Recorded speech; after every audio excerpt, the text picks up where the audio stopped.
Jemi në mes të muajit nëntor dhe vizitueshmëria në Kalan e Argjiros vazhdon të jetë e lartë edhe në këtë periudhë të vitit, ku dominojnë turistët gjerman, spanjoll dhe ata grek. Është një vend fantastik me një histori të kësaj kalaje shumë interesante dhe pamjet panoramike nga lartësia e kalas janë breslënëse. We like it very much. Vim nga Gjermania, është hera e parë që vizitoj Gjirokastër dhe kjo kështjell është unike në llojin e saj, që nga historia dhe arkitektura.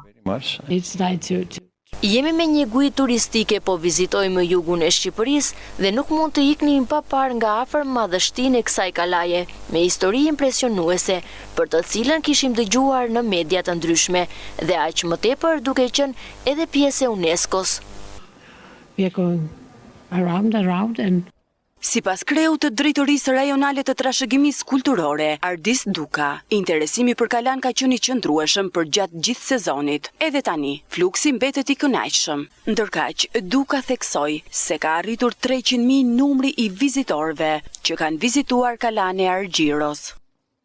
Kala e Gjirokastës dhe qendra historike e qytetit Gjirokastës vazhdon të ketë një numër të lartë vizitorësh për periudhën që neve jemi. Ka si edhe një rritje të vëmendjes ndaj qendrës historike të Gjirokastës dhe në periudha të cilat kanë qenë me fluks të ulët vizitorës, siç është nëntori, dhjetori apo muajt e dimrit, pasi fluksi kryesisht është i përqendruar nga muaji maj deri në muajin tetor, por që kemi një rritje dhe një qëndrueshmëri të numrit të vizitorëve.